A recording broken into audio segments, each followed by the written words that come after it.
الحمد لله نحمده ونستعينه ونستغفره ونؤمن به ونتوكل عليه ونعوذ بالله من شرور أنفسنا ومن سيئات أعمالنا من يهده الله فلا مضل له ومن يضلله فلا هادي له ونشهد أن لا إله إلا الله وحده لا شريك له وأشهد أن محمدا عبده ورسوله أما بعد فإن خير الحديث كتاب الله وخير الهدي هدي محمد صلى الله عليه وسلم وشر الأمور محدثاتها وكل محدثة بدعة وكل بدعة ضلالة وكل ضلالة في النار أما بعد أعوذ بالله من الشيطان الرجيم بسم الله الرحمن الرحيم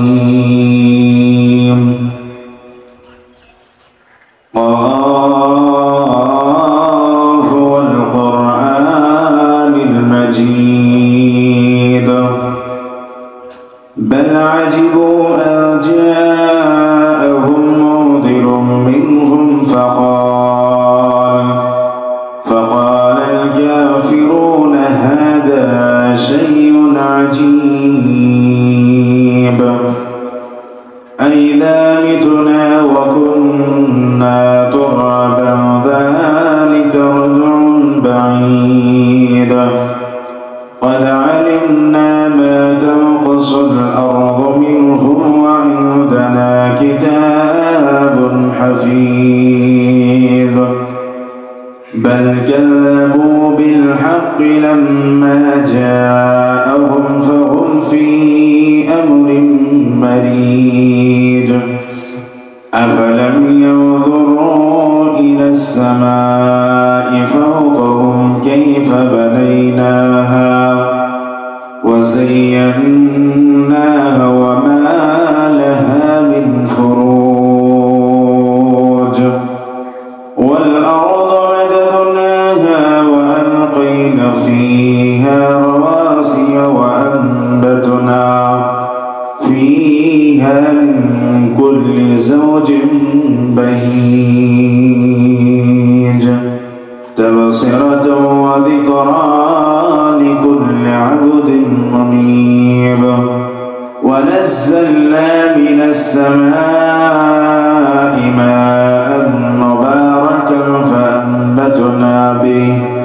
فأنبتنا به جنات وحب الحصيد والنخل باسقات لها طلع نضيد رزقا للعباد وأحيينا به بلدة ميتا كذلك الخروج كذبت قبلهم قوم نوح وأصحاب الرس وثمود وعاد وفرعون وإخوان لوط وأصحاب الأيكة وقوم تبع كل كذب الرسل فحق وعيد أفعينا بالخلق الأول بل هم في لبس من خلق خلق جديد.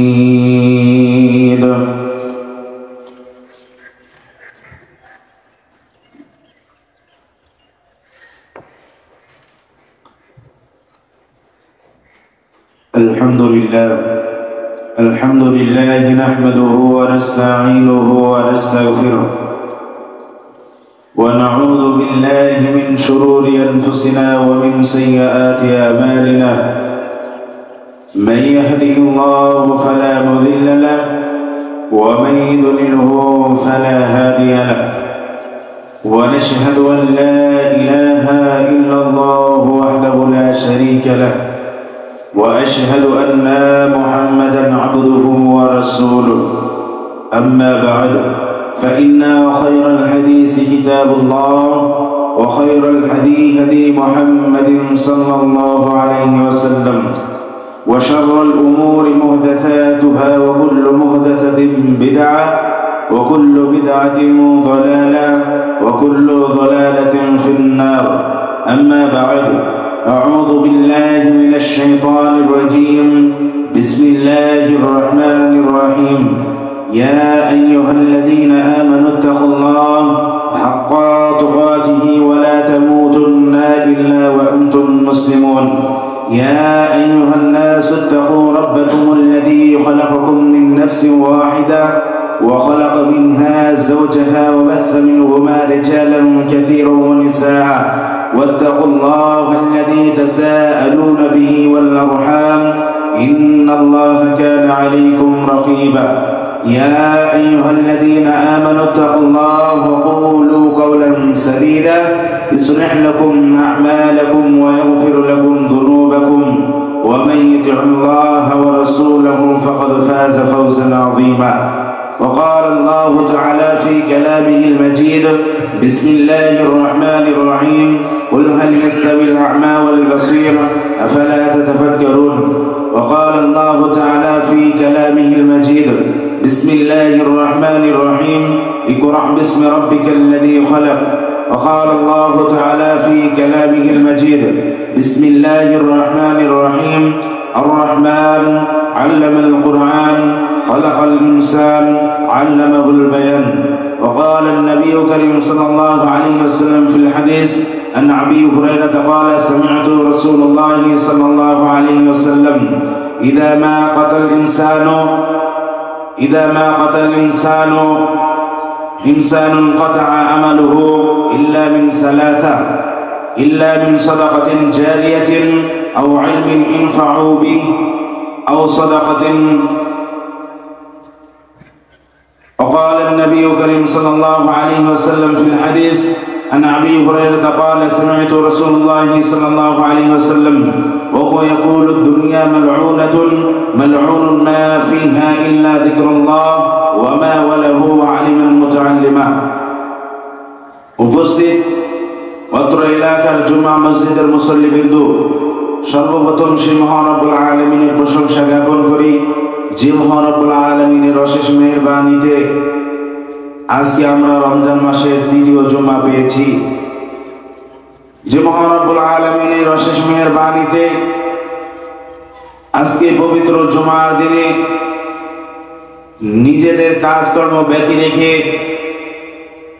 প্রত্যেক সপ্তাহে আজ তো আমরা তারই মসজিদে একত্রিত হওয়ার তৌফিক পেয়েছি। যে মহান রব্বুল আলামিনের অগণিত প্রশংসা, যার প্রশংসা করে শেষ করা যায় না। এই অগণিত প্রশংসার মধ্য থেকে ছোট্ট একটি প্রশংসা জ্ঞাপন করি। সকলে একবার অন্তর করে বলে আলহামদুলিল্লাহ।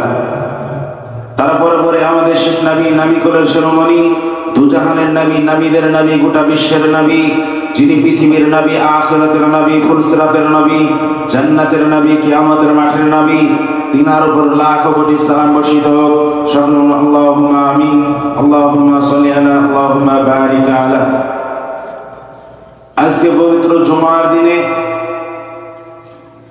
কোরআন মাজিদ থেকে কয়েকটি আয়াত এবং রাসূল সাল্লাল্লাহু আলাইহি ওয়াসাল্লামের কয়েকটি হাদিস আপনাদের সামনে পেশ করেছি। এই আয়াত এবং হাদিসকে সামনে রেখে কয়েকটি কথা তুলে ধরব ইনশাআল্লাহ। আমা তৌফিকি ইল্লা বিল্লাহ।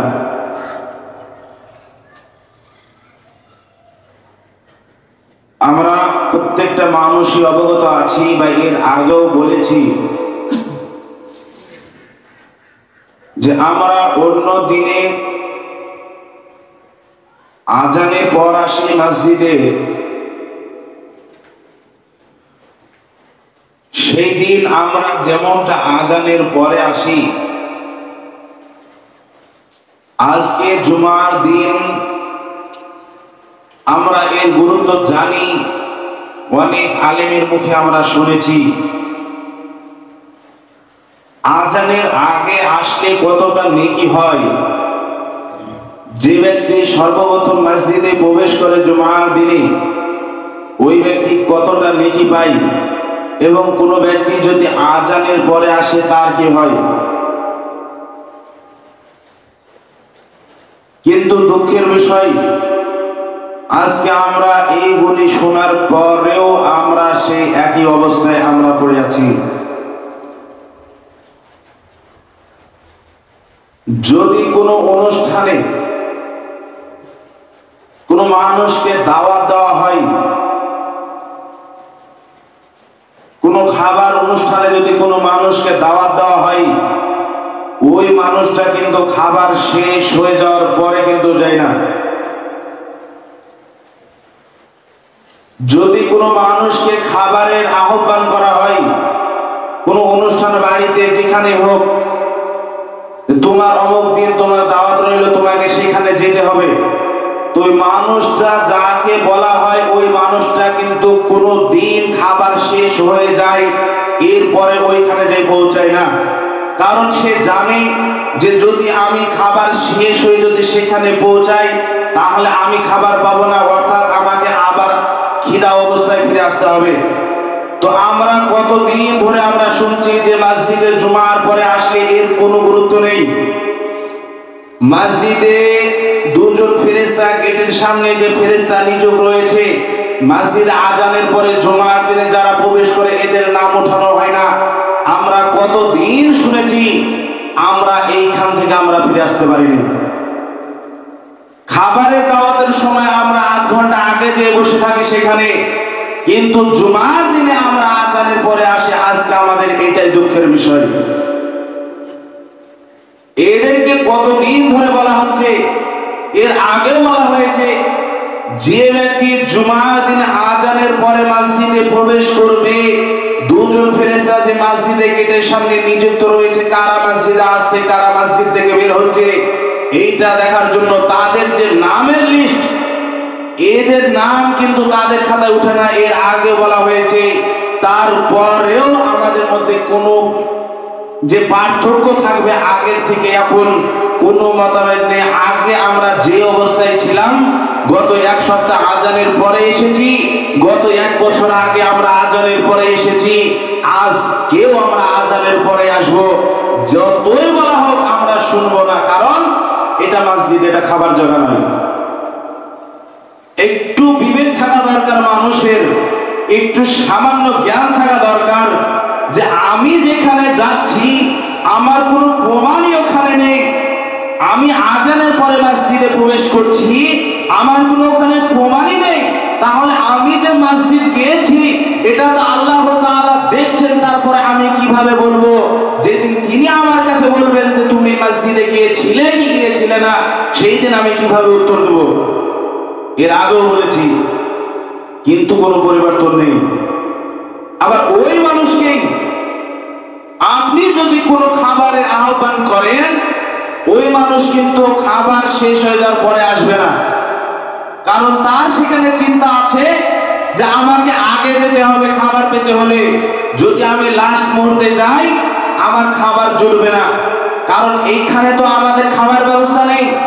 এইখানে আমরা আসছি কয়েক মিনিটের জন্য, কয়েক সেকেন্ডের জন্য, কয়েক মিনিটের জন্য আমরা এখানে আসছি, ঠিক আবার ঘুম এখানে কেটে ঘুম অবস্থায় এখান থেকে আমরা বের হয়ে চলে যাচ্ছি। যে এইখানে কি আলোচনা হচ্ছে এটা তো আমরা শুনছিও না, বা আমরা এটা শোনার পরে যে কিছু মানার চেষ্টা করব, কিছু আমাদের জীবনে বাস্তবায়ন করব, এটা আমাদের মধ্যে নেই। জুমার দিনে যেতে হবে মসজিদ, আমরা আসছি মসজিদে এসে ঘুমাচ্ছি, যতটুকু সময় আমরা মসজিদ মসজিদে এসে থাকছি, ওই সময়টা ঘুমে কাটিয়ে দিয়ে আমরা আবার আগের অবস্থায় ফিরে যাই।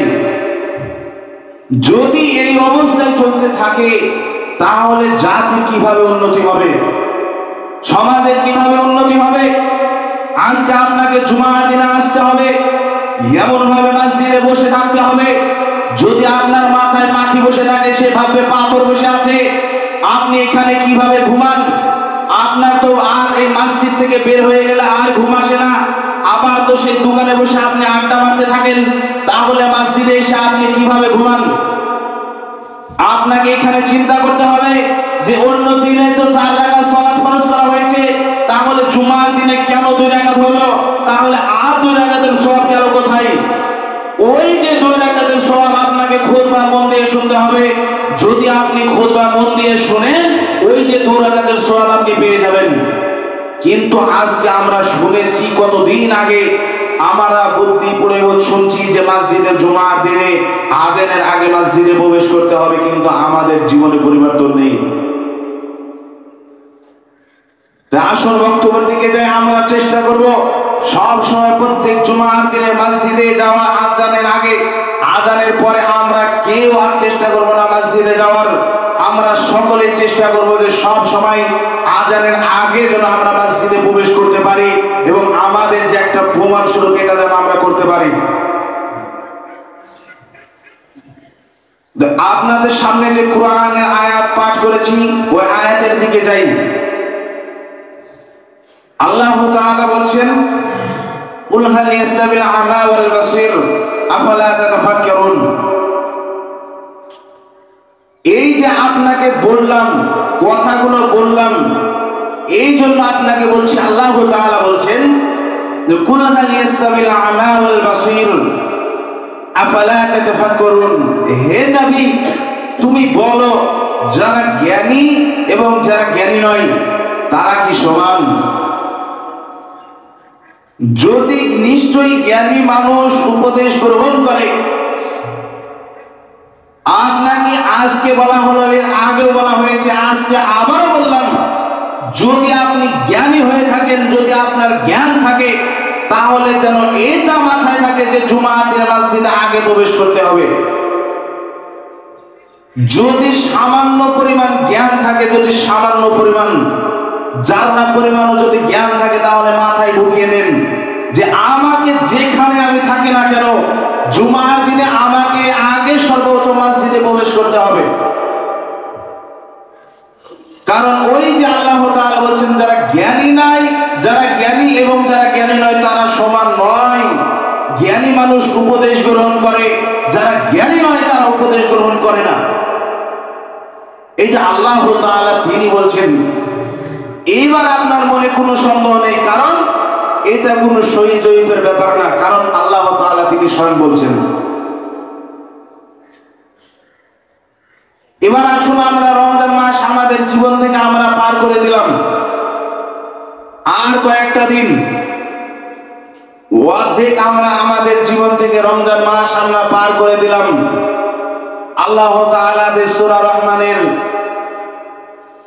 2 নম্বর আয়াতে তিনি বলছেন আর রহমান, সর্বপ্রথম তিনি বলছেন আর রহমান, তিনি রহমান, তিনি অতি দয়ালু। কারণ আপনাকে আপনি একবার বুঝে নেন, আপনি আপনাকে একবার দেখে নেন যে তিনি কতটা দয়ালু হলে তার ইবাদত না করার পরেও আপনাকে আহার দিচ্ছেন, কতটা দয়ালু হলে। আপনি একবার ভাবুন। এর আগে আপনাকে একটা উদাহরণ দিয়েছি, আবারও দিচ্ছি আপনাকে বোঝানোর জন্য, যে আপনার বাড়িতে যদি কোনো কর্মচারী রাখেন, ওই কর্মচারী যদি আপনার কাজ না করে পাশের বাড়ির কাজ করে, ওই কর্মচারীকে আপনি রাখবেন না।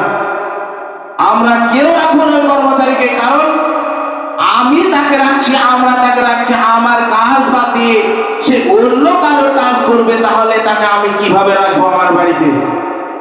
তাহলে আপনি একবার বিবেচনা করুন তো, আল্লাহ তাআলার পৃথিবীতে আপনি আছেন, তারই আহার আপনি পৃথিবীতে শ্রবণ করছেন, পান করছেন, যাবতীয় যা প্রয়োজন আপনার চাহিদা আপনাকে মেটাচ্ছেন আল্লাহ তাআলা, এরপরও আপনি অন্য কারোর ইবাদত করছেন, তাহলে কতটা দয়ালু হলে আপনাকে এখন পর্যন্ত আপনাকে আহার দিচ্ছেন।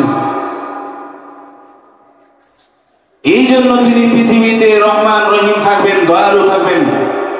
এরপরে তিনি বলছেন আর রহমান আল্লামাল কোরআন, তিনি কোরআন শিক্ষা দিয়েছেন। তিনি যে কোরআন শিক্ষা দিয়েছেন, আজকে আমরা কতজন ওই শিক্ষাটা অর্জন করেছি? ওই শিক্ষাটা আমরা কতটা অর্জন করেছি? আল্লাহ তাআলা তিনি বলছেন আল্লামাল কোরআন, তিনি কোরআন শিক্ষা দিয়েছেন। এবার নবী করিম সাল্লাল্লাহু আলাইহি ওয়াসাল্লাম বলছেন তালবু ইলম ফরিজাতুন আলা কুল্লি মুসলিমিন ওয়াল মুসলিমাত, প্রত্যেকটা মুসলিম নর নারীর উপরে ইসলামী শিক্ষা ফরজ। এই শিক্ষাকে ফরজ প্রত্যেকটা মুসলিম নর নারীর উপর। এখন পর্যন্ত আমরা মুসলিম হয়ে এই শিক্ষা থেকে আমরা দূরে রয়েছি, এই শিক্ষা আমরা অর্জন করি না, এই শিক্ষা আমাদের জীবনে নেই।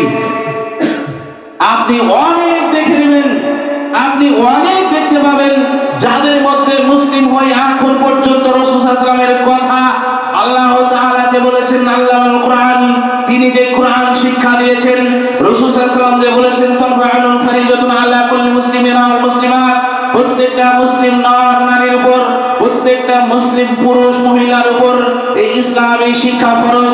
কিন্তু আজকে আমরা এই শিক্ষা আমাদের জীবনে বাস্তবায়ন করি না। আমরা ফরজকে ছেড়ে দিয়ে যেই শিক্ষা অর্জন করলে ফেরেশতারা মানুষের জন্য দোয়া করে, যেই শিক্ষা অর্জন করলে ফেরেশতারা মানুষের জন্য দোয়া করে, যেই শিক্ষা অর্জন করলে পিপিলিকা তার জন্য দোয়া করে, যেই শিক্ষা অর্জন করলে পানির ভিতরে যে মাছ রয়েছে ওই মাছও তার জন্য দোয়া করে। আজকে ওই ফরজ শিক্ষাকে আমরা ত্যাগ করে, ওই ফরজ শিক্ষাকে আমরা বাদ দিয়ে আজকে আমরা আমাদের দুনিয়াবী শিক্ষা নিয়ে আমরা মেতে রয়েছি। সম্মানিত উপস্থিতি, আপনাকে বলছি না যে এই শিক্ষা দুনিয়াবী শিক্ষা আপনার জন্য নয়। আপনাকে এটাই বলছি, আপনাকে এটাই বলতে চাইছি যে সর্বপ্রথম যেটা ফরজ করেছেন আল্লাহ তাআলা, যেটা দিয়েছেন রাসূল সাল্লাল্লাহু আলাইহি ওয়াসাল্লাম, যেটা ফরজ করেছেন, এই শিক্ষাকে আপনি ত্যাগ করে মুসলিম হয়ে আপনি আপনার দুনিয়াবী শিক্ষা নিয়ে আপনি মেতে আছেন। আপনি কিভাবে কিয়ামতের মাঠে পার হবেন? আজকে আমরা রমজান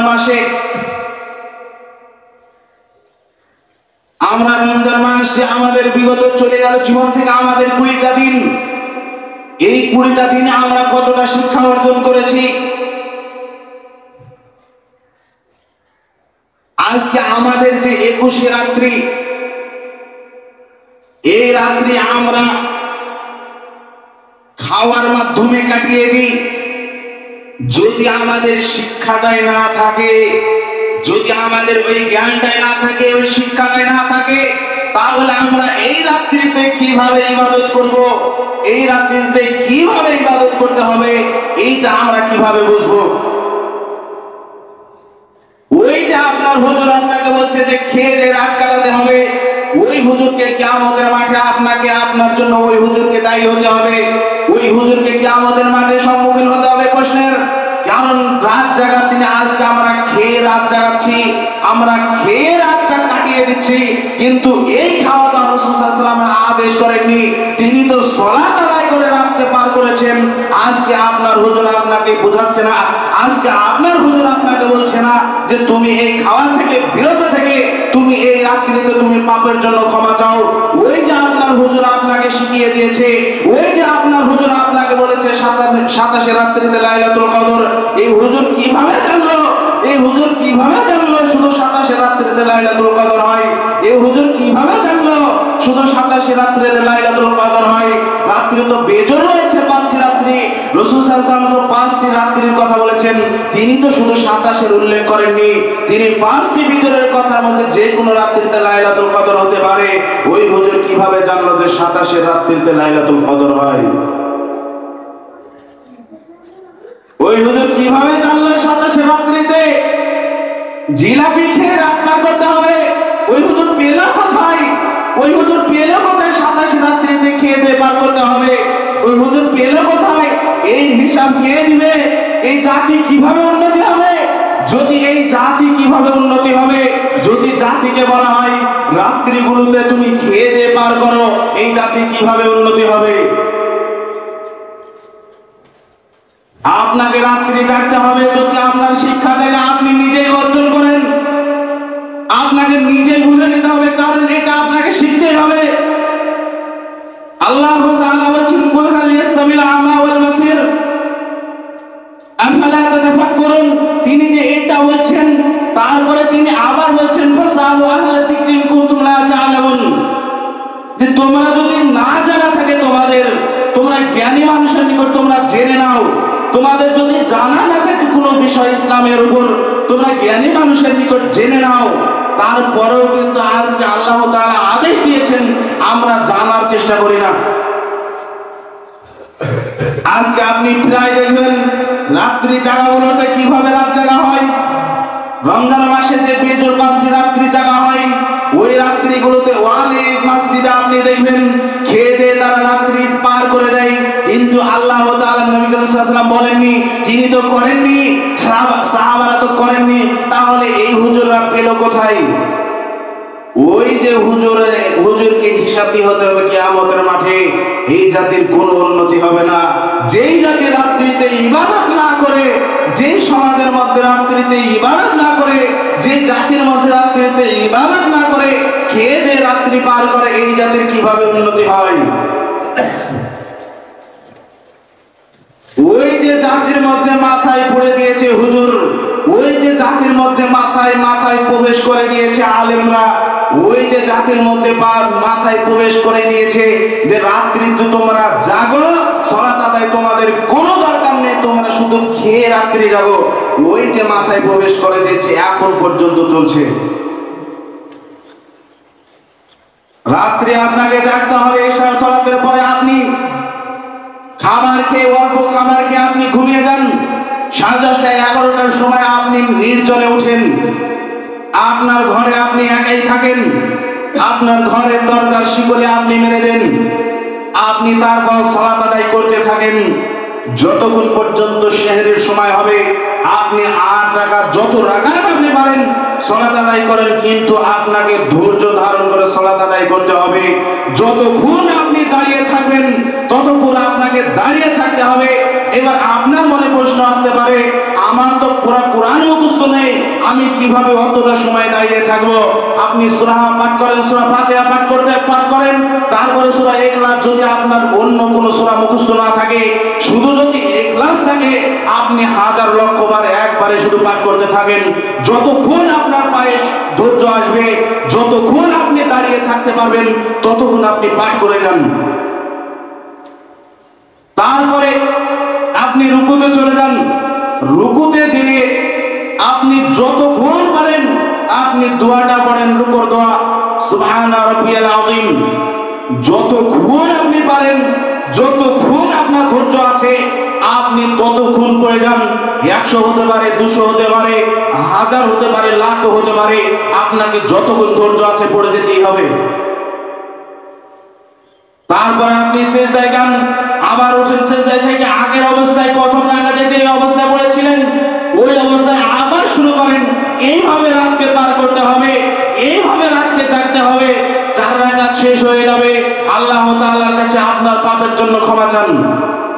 এমন ভাবে আপনি কান্নাকাটি করেন, এমন ভাবে আপনি আল্লাহ তাআলার কাছে চান যেন আল্লাহ তাআলা আপনাকে ওই রাতে আপনাকে ক্ষমা করতে বাধ্য হন। আপনাকে টার্গেট নিতে হবে যে আল্লাহ তাআলা যেন আমাকে এই রাতে ক্ষমা করে। এই মনোভাব নিয়ে, এই ইবাদত করে, এইভাবে সালাত আদায় করে আপনাকে রাত জাগতে হবে, এইভাবে সালাত আদায় করে আপনাকে রাত পার করতে হবে। আর আপনি যে খাওয়া দাওয়া করে পার করছেন, এইটা আপনার জীবন থেকে ত্যাগ করতে হবে। যদি আপনি না ত্যাগ করেন, যদি আপনি শোনার পরেও যদি আপনি এইটা থেকে ফিরে না আসতে পারেন, তাহলে আপনার মধ্যে কোনো জ্ঞান নেই। কারণ ওই যে সর্বপ্রথম আপনাকে বলেছি যে জ্ঞানী মানুষরাই উপদেশ গ্রহণ করে। এবার চলেন যে আল্লাহ তাআলা 3 নম্বর সূরা রহমানের আয়াতে তিনি কি বললেন। তিনি যে সর্বপ্রথম বললেন তিনি রহমান, 2 নম্বর তিনি বললেন আল্লামাল কোরআন, তিনি কোরআন শিক্ষা দিয়েছেন। 3 নম্বরে তিনি বলছেন আল্লামাল কোরআন খলাকাল ইনসান, তিনি মানুষ সৃষ্টি করেছেন। এবার কেন সৃষ্টি করেছেন? তারপরে তিনি বলছেন আল্লামাহুল বায়ান, তিনি মানুষকে সব কিছুর উপর বিবরণ শিক্ষা দিয়েছেন। তাহলে তিনি যেহেতু বলছেন যে সব কিছুর উপর তিনি বিবরণ শিক্ষা দিয়েছেন, তাহলে আমরা জানি যে এই শিক্ষাটা আমাদের করতেই হবে। আমরা শুনেছি যে রাত আমাদেরকে জাগতেই হবে ইবাদত করে, তারপরেও কেন আমরা সেই রাত্রিতে খাবার দাবার ব্যবস্থা করি? ওই রাত্রিতে কিভাবে আমরা খাওয়া দাওয়ার ব্যবস্থা করি? ওই রাত্রি তো ইবাদতের রাত্রি। ওই রাত্রিতে 5টা রাত্রির মধ্যে লাইলাতুল কদর রয়েছে। কোন রাত্রিতে রয়েছে আমরা কেউ জানি না। যে কোনো 5টা রাত্রির মধ্যে একটা রয়েছে, শুধু 27-এর কথা উল্লেখ নেই। কারণ আরো যে রাত্রি রয়েছে, যদি 27-এর উল্লেখ থাকতো তাহলে 21, 23, 25, 29 থাকতো না। কারণ এর মধ্যে লাইলাতুল কদর রয়েছে। এই রাত্রিতে কত ফজিলত, এই রাত্রিতে যে কত ফজিলত রয়েছে, হাজার গুণ মাসের থেকে এই রাত্রিতে বেশি ফজিলত রয়েছে। তাহলে এই রাত্রিতে যদি আপনি খেয়ে দিয়ে ভাবেন যে আমি 1000 বছর মাসের আমার জীবনে যত মাস আমি ইবাদত করেছি, আমি এই রাত্রিতে খেয়ে দিয়ে তার থেকে বেশি ইবাদত করব, আপনার জন্য ওই রাত্রি নয়।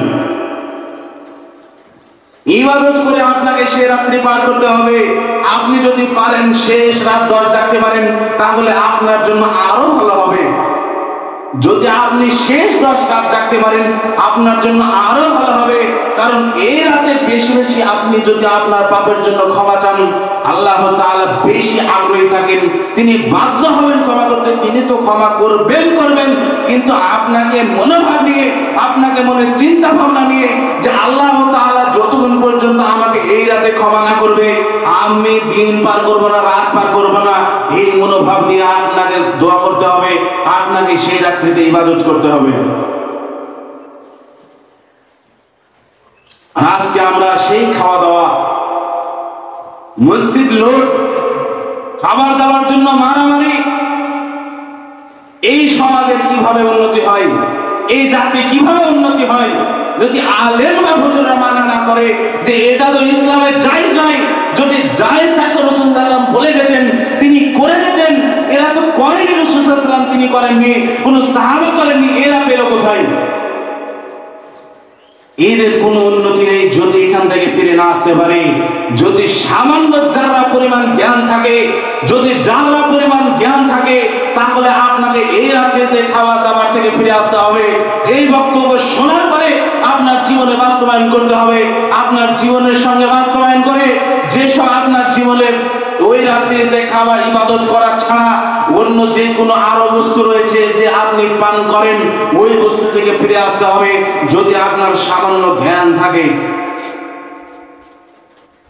এবার আল্লাহ তাআলা আপনাকে আরেকটি আয়াতের ভিতর বলছেন, আপনাকে বলে যাই যে আল্লাহ তাআলা বলছেন যে উলাইকা কাল আনআম, তারা হচ্ছে চতুষ্পদ জন্তুর ন্যায়। আল্লাহ তাআলা বলছেন তারা হচ্ছে চতুষ্পদ জন্তুর ন্যায়। কারা? তিনি বলছেন যাদের হাত আছে, অর্থাৎ যাদের কান আছে। আল্লাহ তাআলা বলছেন যাদের কান আছে শুনে না, চোখ আছে দেখে না, অন্তর আছে বোঝার চেষ্টা করে না, এরা হচ্ছে উলাইকা কাল আনআম, এরা হচ্ছে চতুষ্পদ জন্তুর ন্যায়, এরা হচ্ছে কুকুর শিয়ালের ন্যায়, এরা শ্রীগালের ন্যায়। যাদের কান আছে শুনে না। আজকে আপনি একবার দেখুন তো, যাদের কান আছে, কান থাকার সত্ত্বেও তারা সত্য কথাটা কানে প্রবেশ করে না। চোখ আছে দেখে না, তাদের চোখ দিয়ে দেখার চেষ্টা করে না যে আলেম হুজুররা যেটা বলছে এটা সঠিক না, আমি নিজে যাচাই করে ওই যে রাত্রিতে আমাকে ইবাদত করতে হবে না খেতে হবে, যেই হুজুর আপনাকে শিখিয়েছে ওই হুজুরকে আপনি যাই দেখে, আপনি যে একবারে তাকে বলুন যে আল্লাহ তাআলা তো বলেছেন যাদের কান আছে শুনে না, চোখ আছে দেখে না, অন্তর আছে আর বোঝার চেষ্টা করে না, তারা হচ্ছে তো চতুষ্পদ জন্তুর ন্যায়। কাদের অন্তর নেই আজকে আপনি বিবেচনা করুন তো? প্রত্যেকটা মানুষের অন্তর আছে, কিন্তু এরা বোঝার চেষ্টা করে না, কারণ এরা চতুষ্পদ জন্তুর ন্যায়।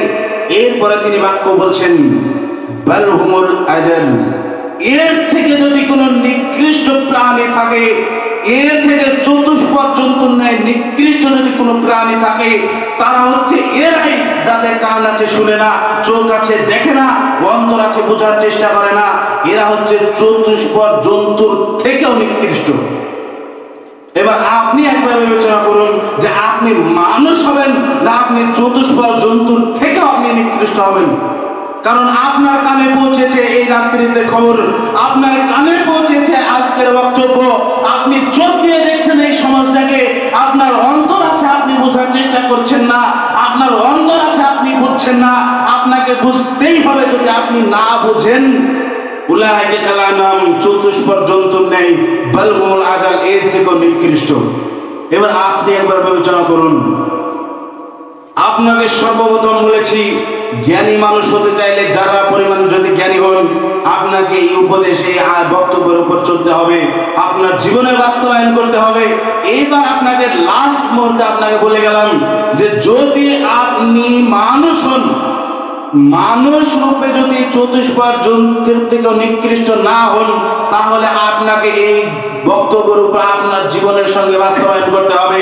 আপনাকে যেই সব আপনার হুজুর আলেম, যেসব আলেম হুজুর আপনাকে বলেছে তাদের থেকে, তাদের ওই কথা থেকে আপনাকে ফিরে আসতে হবে।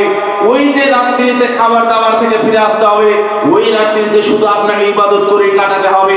এটাই রাসূলের সুন্নাত, এটাই রাসূল সাল্লাল্লাহু আলাইহি ওয়াসাল্লাম বলে গেছেন। আয়েশা রাদিয়াল্লাহু তাআলা আনহা বলছেন নবী করিম সাল্লাল্লাহু আলাইহি ওয়াসাল্লাম তাকে দেখেছি রাত্রি জাগতে, সে যে কত সালাত আদায় করেছেন, 4 রাকাত সালাত আদায় করতে কতটা যে সময় লেগেছে, রাসূল সাল্লাল্লাহু আলাইহি ওয়াসাল্লাম 4 রাকাত সালাত আদায় করতে কতটা যে সময় লেগেছে, তার সেই 4 রাকাতের পর আল্লাহ তাআলার কাছে কত ক্ষমা চাইছেন, যার আগের পেছনে সামনে ডানের সমস্ত গুনাহ মাফ, এরপরও তিনি যে কত ক্ষমা চাইছেন, যদি আপনাকে বোঝাতে যায় আপনি অক্ষম হয়ে যাবেন, অক্ষম বোঝাতে। আজকে আবার কিছু আলেম হুজুর বলছেন যে অন্য মাসের থেকে এই মাসে যদি 1 টাকা দান করে 70 গুণ বেশি নেকি যদি আপনি 70 গুণ বলে দেন, তাহলে আল্লাহ তাআলাকে আপনার ছোট করা হচ্ছে। কারণ আপনার মনে চিন্তা আসতে পারে তাহলে আল্লাহ তাআলা কি গুণে গুণে নেকি দেন? তিনি কি গুণে গুণে আমল দেন? তিনি কি গুণে গুণে নেকি দেন? যে অন্য মাসে 1 টাকা দান করলে 1 নেকি হয়, ওই 1 টাকা যদি রমজান মাসে দান করে 70 নেকি হয়, তাহলে তো আল্লাহ তাআলা গুণে গুণে দান করছেন। তিনি তো দয়ালু না, তিনি তো রহিম না, কারণ রহিম দয়ালু তো গুণে গুণে দান করে না। এই যে আপনার হুজুর আপনাকে বোঝাচ্ছে, এটা থেকে ফিরে আসতে হবে। কারণ এই রমজান মাসে যদি আপনি দান করেন, কতটা যে আপনার ক্ষমতা, আপনার নেকির পাল্লা ভারী হবে, কতটা যে আপনার আমলনামা লেখা হবে, এটা বোঝাতে আপনাকে আমি অক্ষম। আল্লাহ তাআলা যে কত ভালোবাসেন রমজান মাসে, আল্লাহ তাআলা যে কত ভালোবাসেন রমজান মাসে, আপনাকে বলে বোঝাতে অক্ষম। কিন্তু আজকে আমরা সেই চিন্তা আমাদের, যে আমরা ভাবি কিছু বলতে গেলেই আমরা বলি আমাদের বাপ দাদা করে আসতে, তাহলে কি তারা ভুল করেছিল? তারা কি তাহলে ভুল করেছিল? তারা রাসূল সাল্লাল্লাহু আলাইহি ওয়াসাল্লামের কথা অনুযায়ী চলেন। যদি আপনার জ্ঞান থাকে, ওই বাপ দাদার আমল আপনাকে জান্নাতে নিয়ে যাবে না, ওই বাপ দাদার আমল আপনাকে জান্নাতে নিয়ে যাবে না, ওই বাপ দাদার আমল আপনাকে জান্নাতে নিয়ে যাবে না। আপনার সঠিক আমল আপনাকে চিনে নিতে হবে, আপনাকেই বের করতে হবে কোনটা সঠিক কোনটা ভুল, আপনাকেই জেনে বুঝে আমল করতে হবে যে আমি যে আমলটা করছি এটা রাসূল সাল্লাল্লাহু আলাইহি ওয়াসাল্লামের কোন কথা আছে, রাসূল সাল্লাল্লাহু আলাইহি ওয়াসাল্লাম এই আমলটা করেছেন বা কোন আদেশ দিয়েছেন এই আমল করতে, এইটা আপনাকে বের করতে হবে। সম্মানিত উপস্থিতি, আজকে আমাদের রমজান মাস অর্ধেক অতিক্রম হয়ে গেল, কিন্তু আমাদের জীবন পরিবর্তন নেই। ওই যে আপনাকে আগেও বলেছি, আবারও বলছি যে রমজান মাস পাওয়ার পরে যে ব্যক্তি নিজের পাপকে ক্ষমা করতে পারলো না, যে ব্যক্তি নিজের গুনাহকে ক্ষমা চাইতে পারলো না, নিজের গুনাহকে ক্ষমা করতে পারলো না, ওই ব্যক্তির মতন হতভাগা মানুষ পৃথিবীতে আর নেই, আর কেউ নেই।